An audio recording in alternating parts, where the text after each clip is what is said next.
सबसे दिलचस्प और कड़ा मुकाबला बाड़मेर में देखने को मिल सकता है, क्योंकि इस सीट पर त्रिकोणीय मुकाबला है। कुछ महीने पहले स्टूडेंट नेता से विधायक बने रविंद्र भाटी के नामांकन के बाद न सिर्फ बीजेपी प्रत्याशी कैलाश चौधरी मुश्किल में फंस गए, बल्कि कांग्रेस प्रत्याशी की भी सांसें फूल रही हैं।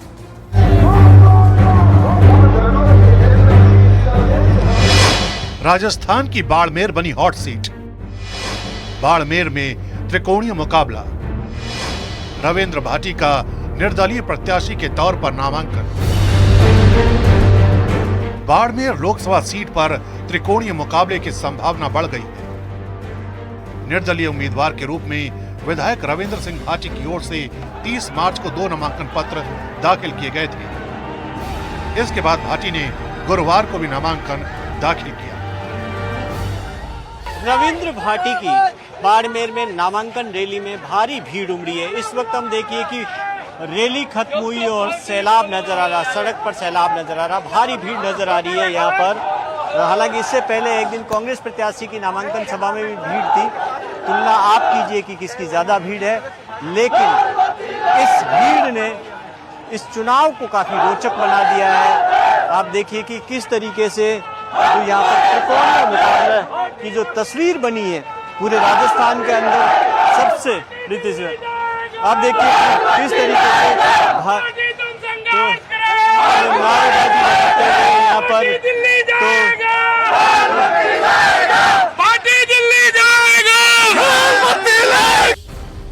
इस बीच नाम वापस लेने की अटकलों के बीच भाटी ने न्यूज 18 इंडिया से कहा कि वो किसी भी कीमत पर अपना नाम वापस नहीं लेंगे।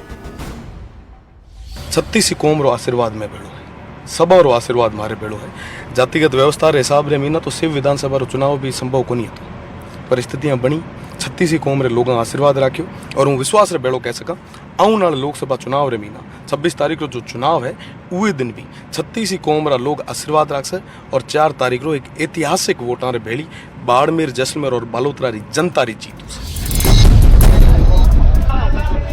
लेकिन बाड़मेर में मैच एक तरफा नहीं है। एक दिन पहले कांग्रेस उम्मीदवार उम्मेद राम की नामांकन रैली में भी भीड़ कम नहीं थी। उम्मेद राम हनुमान बेनीवाल की पार्टी आरएलपी से कांग्रेस में शामिल हुए थे। कांग्रेस ने बाड़मेर से टिकट दिया, लेकिन भाटी के नामांकन से ज्यादा मुश्किल में नजर आ रहे हैं बीजेपी प्रत्याशी और केंद्रीय मंत्री कैलाश चौधरी।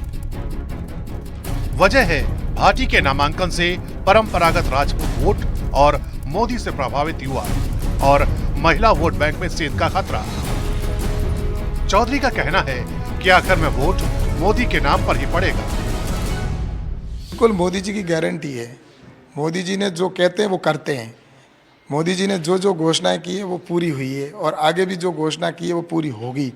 तो इसलिए मैं यही कहना चाहता हूं कि मोदी जी की गारंटी पे ये चुनाव निश्चित रूप से आगे होना होगा, जो जिसमें हम 400 प्लस के साथ में आएंगे और बाड़मेर, जैसलमेर और राजस्थान की 25 की 25 सीटें भी आएंगी। राजस्थान में 25 सीट में बीजेपी के सामने सबसे बड़ी चुनौती बाड़मेर में ही है। भाटी के समर्थक भाटी को मारवाड़ का मोदी कहते हैं। सोशल मीडिया पर काफी पॉपुलर है। महज 26 साल की उम्र में 3 महीने पहले बाड़मेर के शिव से भाटी निर्दलीय विधायक चुने गए। भाटी तब बीजेपी में थे, टिकट नहीं दिया तो बागी हो गए। बाड़मेर में 2014 में ही ऐसे हालात बने थे। तब बीजेपी से बगावत कर केंद्रीय मंत्री रहे जसवंत सिंह ने निर्दलीय ताल ठोकी थी। हालांकि मोदी लहर के चलते बीजेपी सीट बचाने में सफल रही। बाड़मेर में जाट, दलित, राजपूत और मुस्लिम मतदाता निर्णायक भूमिका में है। फिलहाल 4 जून को साफ हो जाएगा कि बाड़मेर पर किसका कब्जा होगा।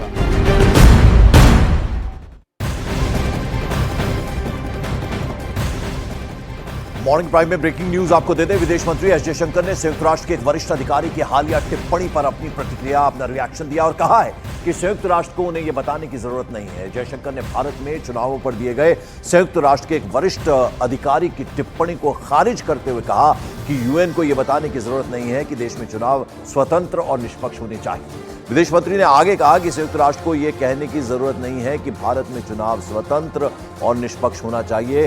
साथ ही साथ उन्होंने कहा कि भारत के लोग उनके साथ हैं और भारत के लोग ही ये सुनिश्चित करेंगे कि चुनाव स्वतंत्र और निष्पक्ष हो।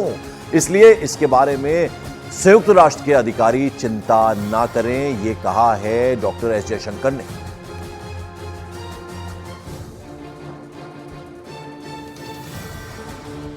मॉर्निंग प्राइम में आगे बढ़ते हैं। 2024 के चुनाव में अब तक अखिलेश यादव ने आधा दर्जन से ज्यादा सीटों पर कैंडिडेट्स का फेरबदल किया है। समाजवादी पार्टी में टिकट बंटवारे पर मचे घमासान से कार्यकर्ता कंफ्यूज हैं और नेता मजबूर हैं। सुबह पार्टी जिसे टिकट देती है, शाम होते होते उसका पत्ता ही साफ हो जाता है।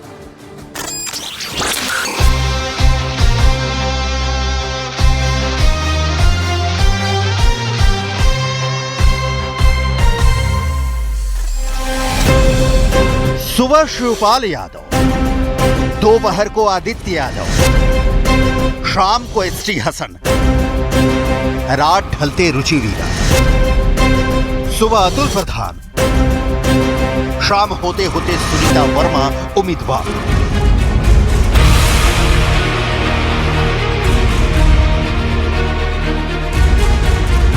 उत्तर प्रदेश में समाजवादी पार्टी में टिकट का बंटवारा चूचू के मुरब्बा जैसा हो गया है।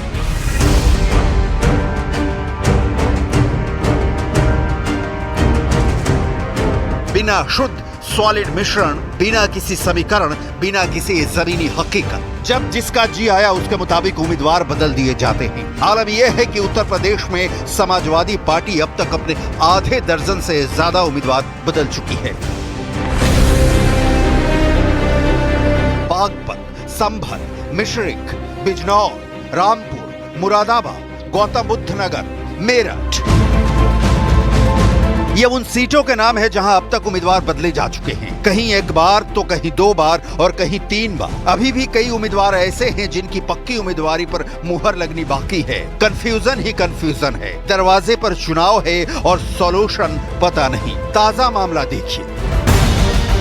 मेरठ सीट से समाजवादी पार्टी ने भानु प्रताप सिंह को सबसे पहले टिकट दिया, फिर भानु प्रताप सिंह का टिकट काटकर अतुल प्रधान को टिकट दिया। अब अतुल प्रधान के नामांकन करने के बाद सुनीता वर्मा को टिकट दे दिया गया है।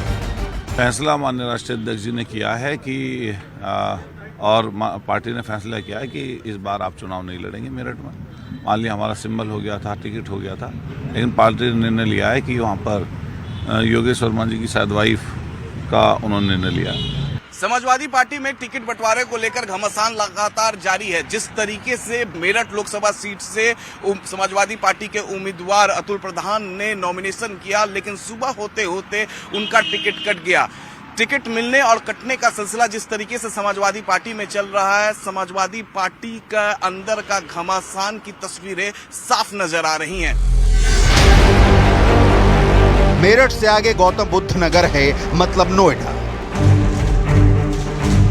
गौतम बुद्ध नगर से डॉक्टर महेंद्र नागर समाजवादी पार्टी के उम्मीदवार हैं। इनसे पहले पार्टी ने राहुल अवाना को टिकट दिया था। यही हाल बागपत में दिखा। बागपत लोकसभा सीट से पहले समाजवादी पार्टी ने मनोज चौधरी को उम्मीदवार बनाया। टिकट मिलने की खुशी नेताजी के चेहरे पर अभी ठीक से टिकी भी नहीं थी कि 13 दिन बाद उनका पत्ता पार्टी ने साफ कर दिया।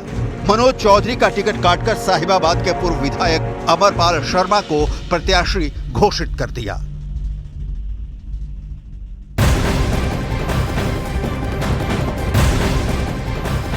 शराब घोटाला मामले में तिहाड़ जेल में बंद आप नेता मनीष सिसोदिया ने अपने विधानसभा क्षेत्र के लोगों के लिए एक चिट्ठी लिखी है। मनीष सिसोदिया ने इस चिट्ठी में लिखा है कि मैं जल्द जेल से बाहर आऊंगा। पिछले 1 साल में मुझे सबकी याद आई है। साथ ही साथ मनीष सिसोदिया ने यह भी लिखा कि अंग्रेजों ने गांधी जी को भी कई साल जेल में बंद रखा था।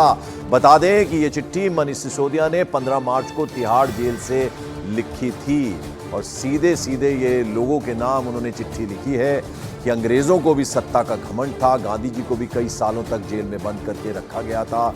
और ये चिट्ठी उन्होंने इसमें यह भी जिक्र किया है कि पिछले 1 साल की अगर मैं बात करूं तो मुझे आप सबकी बहुत याद आई है। एक तरह से अपनी कॉन्स्टिट्यूंसी को, जो उनका विधानसभा क्षेत्र है, उसको एड्रेस करते हुए आप नेता मनीष सिसोदिया ने, दिल्ली के पूर्व डिप्टी सीएम हैं, उन्होंने ये चिट्ठी लिखी है। उन्होंने कहा कि पिछले 1 साल में मुझे आपकी बहुत याद आई और मैं जल्दी ही जेल से बाहर आऊंगा।